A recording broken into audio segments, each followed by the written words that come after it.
Hello,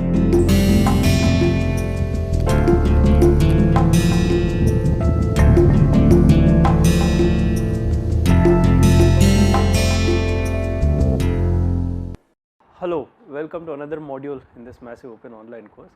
We are looking at several optimization paradigms, in fact several practical applications of the optimization theory that we have seen so far. Let us look at yet another interesting and novel application of the optimization framework, and that is with respect to cooperative communication. Okay. So, starting this module and this and probably the next couple of modules, we want to look at another very novel communication paradigm or communication framework, and that is of cooperative communication or cooperation in wireless communication. This is in fact a very recent idea and is emerging to be very popular in modern wireless communication systems, especially for high data rate and you can say next generation wireless communication. So, it's a very important, you can say a mode, very important technique, and this is also something that is latest. It is probably not more than about 5 to 10 years old. So, important technique for modern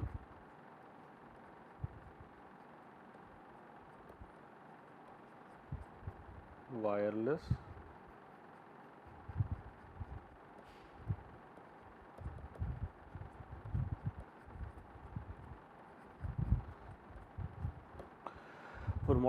communication systems. Now, what happens in cooperative communication system? Now, typically, if most of you already know a typical wireless communication system at a very high level, what happens is you have a base station, correct, and you must have seen this many times before, and even in this course, that is you have a base station and then you have a mobile, which is also termed as the user equipment and so on. These can basically be termed as the source of the communication signal, that is S,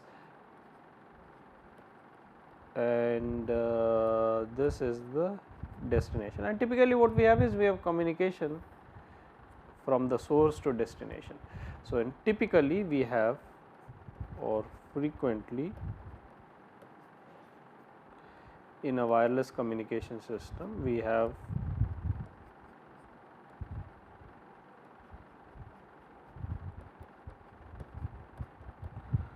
there is wireless communication between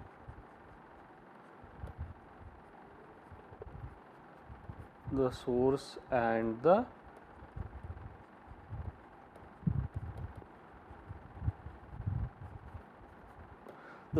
destination nodes.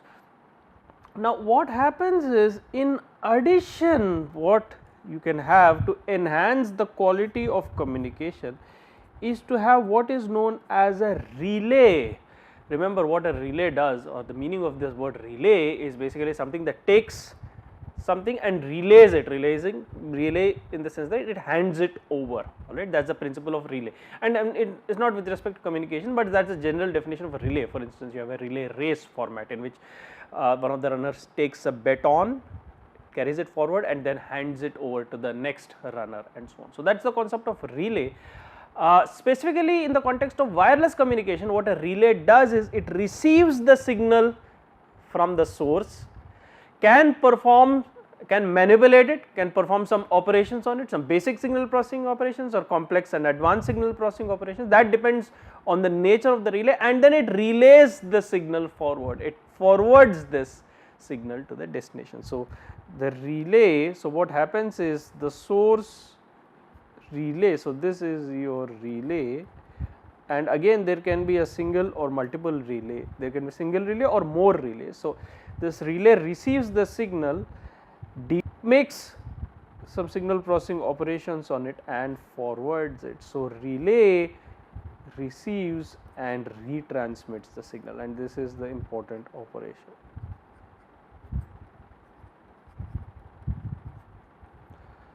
Relay receives and of course relay receives and retransmits after suitable operation, after processing, some processing.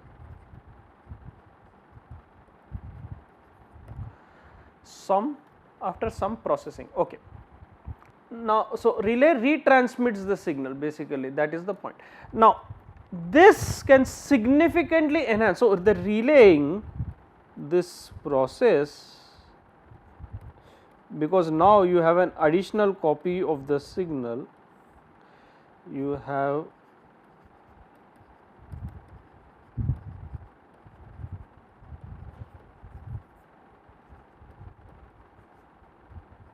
an additional copy of the transmit signal, which results in significantly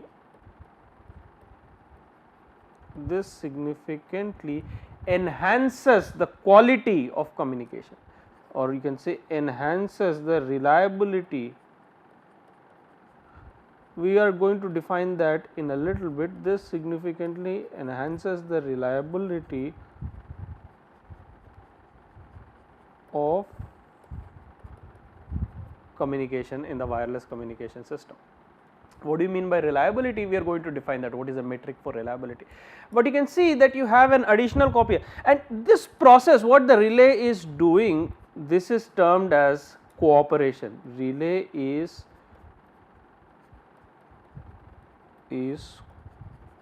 cooperating.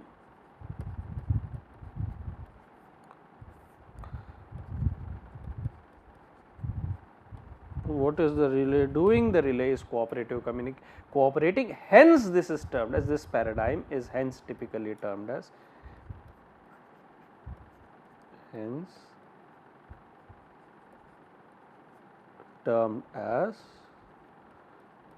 cooperative. That is the title of this module, hence this is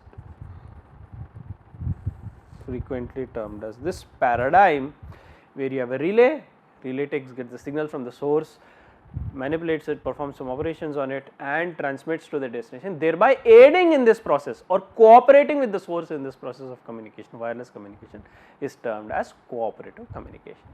Now, what is the relation of cooperative communication to optimization? We are going to see that shortly, alright, but first we have to set up this framework for cooperative communication. Okay. Now, so schematically, let me just describe my cooperative communication system as the combination of these three nodes. So, I have this source, which is S,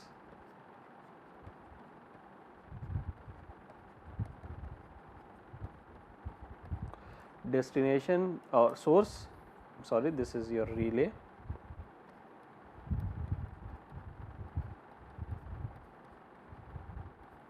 and this is the destination,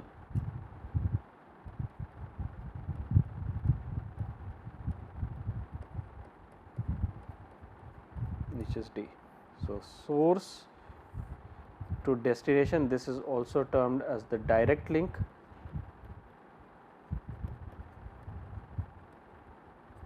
This is termed as the direct SD link. It can be present, sometimes it can be absent if it is for instance shadowed and so on.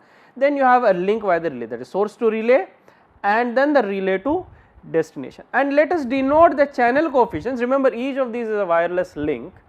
So, therefore, each of these will be characterized by a fading wireless channel coefficient corresponding to each link, source destination, source relay and relay destination.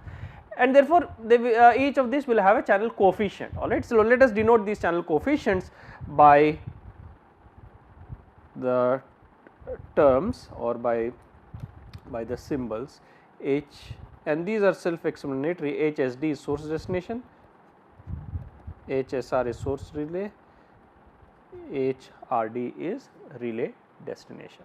Okay. So, HSD equals the channel coefficient of the direct or SD link, HSR is for the SR link, the channel coefficient, and HRD is for the RD link. It's self-explanatory, all right, just writing it out explicitly, but the notation is self-explanatory. And let us say these are Rayleigh fading. Let's make simplistic assumptions. I mean, these can be follow any distributions, and depending on the various kind of distributions, you will have different results. But let us assume that these are Rayleigh fading in nature, which implies basically that these coefficients are symmetric complex Gaussian. Implies that the channel coefficients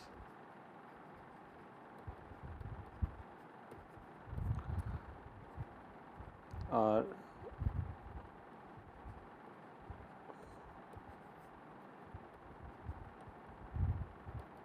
zero mean symmetric complex Gaussian in nature.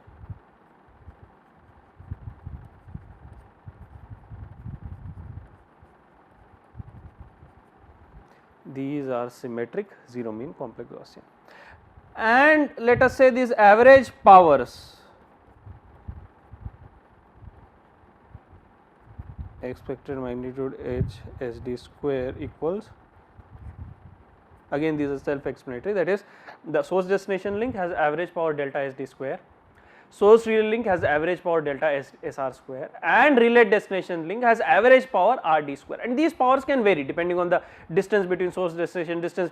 For instance, if the source relay link is has a very the source and relay are very far, or the source and destination are very far, let us say, then the source destination average gain will be much smaller compared to, for let us say, source relay and relay destination links. All right. So, there can be several scenarios depending on the where the relay is located with respect to the source, and where the destination is located with respect to the source, and where the destination is located with respect to the relay. Okay. Similarly, you have expected magnitude h s r square equals delta s r square, and expected magnitude h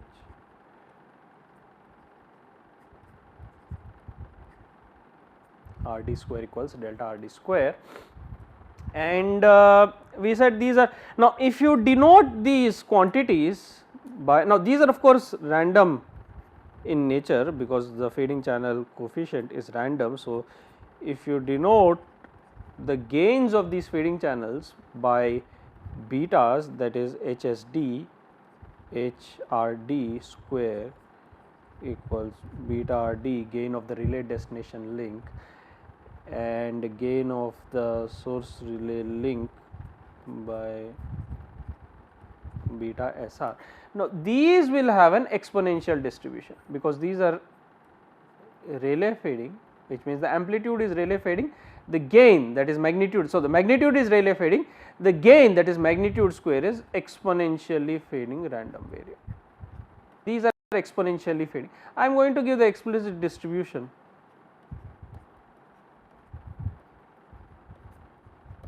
These are exponential random variables.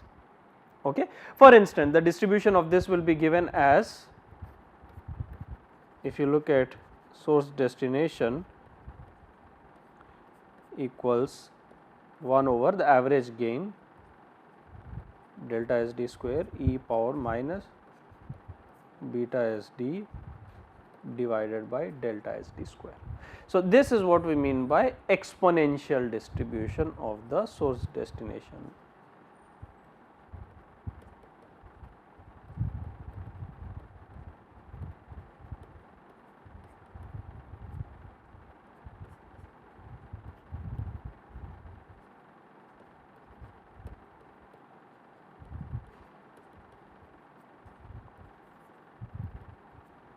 This is the exponential distribution for the source destination gain.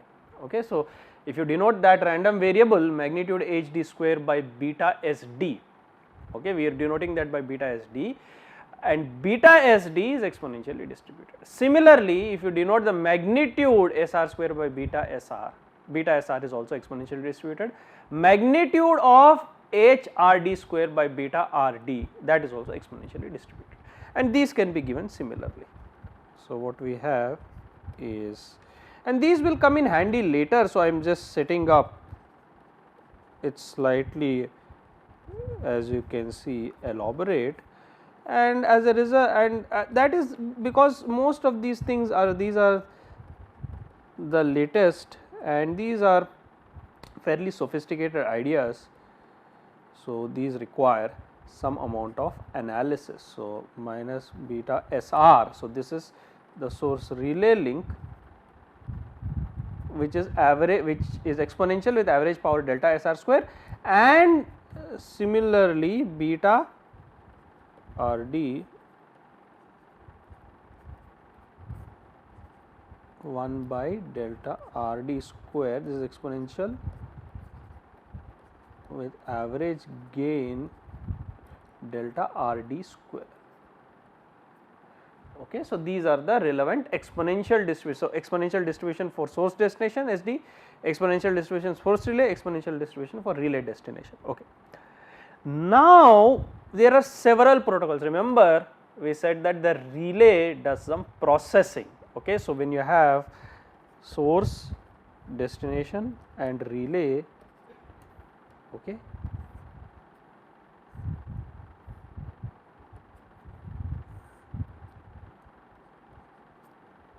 so the relay processes the signal.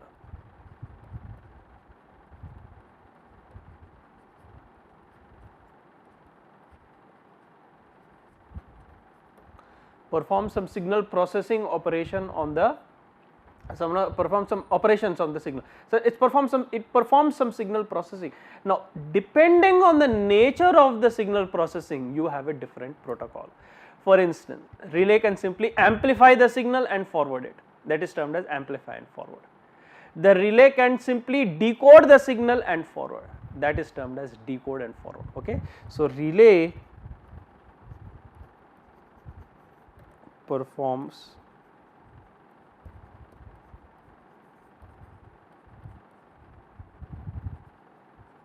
can perform amplify and forward. This is known as the AF, amplify and forward protocol, or the relay can perform decode and forward. This is termed as the decode and forward protocol. Okay. Now, what we are going to look, so there can be many protocols, and the analysis for each protocol is going to be different. We are going to look at one simple protocol which is termed as the selective decode and forward protocol. What happens in the selective decode and forward protocol? It is a version or an extension of the decode and forward, in which the relay receives the signal, it decodes the signal, it forwards it selectively only if it is able to decode the signal or the symbol correctly. That is why this is known as selective decode and forward. So, relay forwards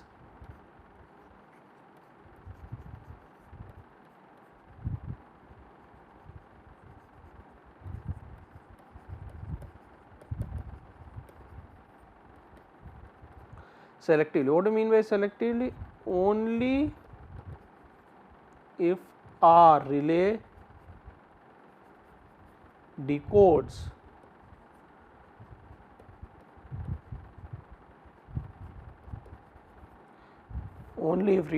the symbol correctly. This is known as selective DF or selective decode and forward. This is known as the SDF protocol. So, this is a very simple protocol which is of particular interest to us. This is known as the SDF or the selective. It is also one of the popular protocols. There are several protocols, and one can analyze several protocols. One can consider and construct or develop optimization problems for several protocols. In particular, we are interested in this selective decode and forward protocol. And we have said, as I have already said, in selective decode and forward protocol, the relay forwards the symbol to the destination only if the relay is able to decode the transmitted signal by the source accurately. So, this happens in two phases. Okay. So, the SDF, so any communication in general happens over multiple phases. So, here this SDF phase 1, source transmits, or rather source broadcasts symbol.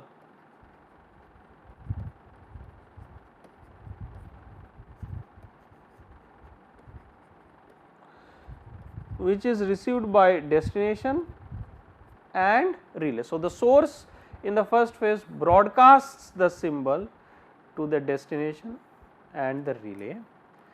In the second phase, phase 2, the relay retransmits or forwards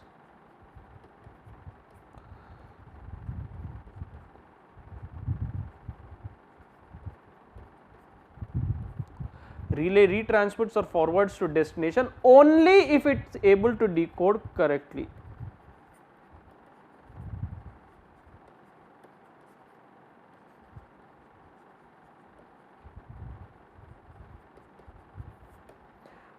Only if the decoding at the relay is successful, only if it is able to decode correctly, alright. So, this is the two phases of the your SDF.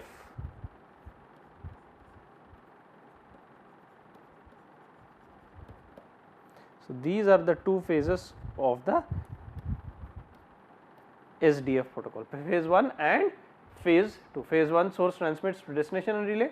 So, destination is receiving it, okay. We are assuming there is a direct source destination link, okay. In phase 2 relay retransmits if it is able to decode correctly. So, if relay transmits in phase 2, then destination is copies from both source and relay, otherwise it simply has a copy from the source, and that is similar to what you have in conventional wireless communication, or the classical form of wireless communication, non-cooperative, okay. And therefore, now you can see that this performance typically critically depends on the decoding at the relay. So, if phi denotes the error,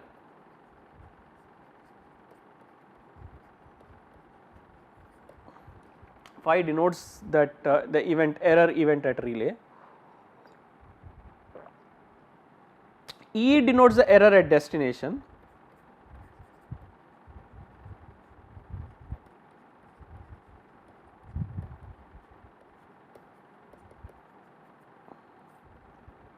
okay. Now, note that probability of E, that is this is known as the probability of error at the destination, or this is also known as the end to end probability of error.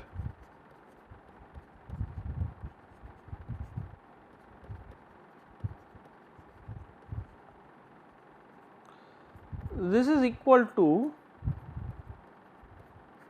probability of E. Now, we will use the total probability rule here. You have to know a little bit about probability. So, this is probability of E intersection phi plus probability of E intersection phi bar, because phi union phi bar is the total set, total event space S. So, I can write it. So, you have a partition mutually exclusive and exhaustive, alright.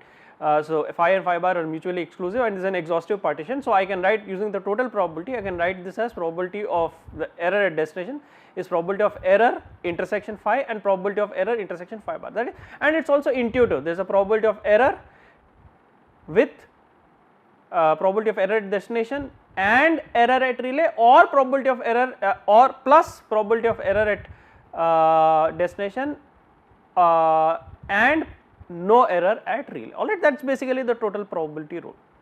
And now, using the conditional probability, I can write this probability of E intersection phi is probability of E given phi into probability of phi. This is the definition of conditional probability plus probability E given phi bar into probability of phi bar. So, this follows, the first one follows basically from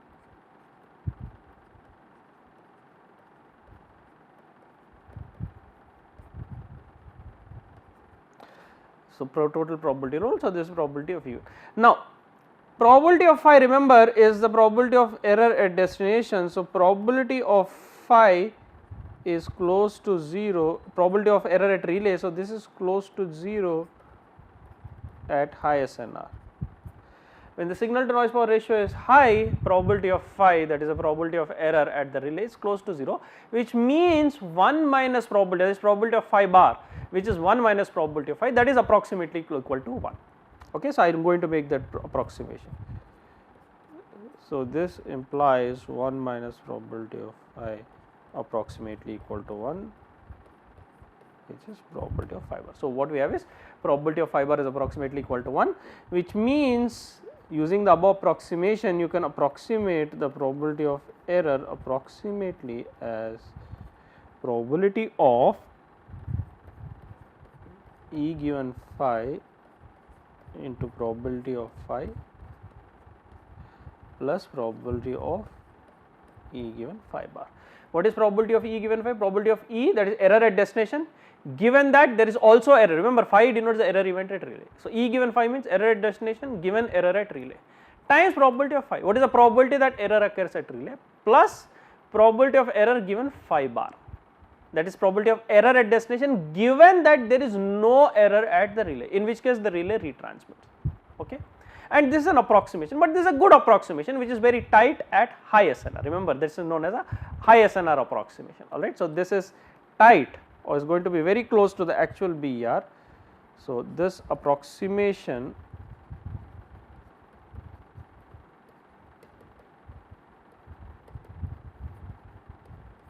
is tight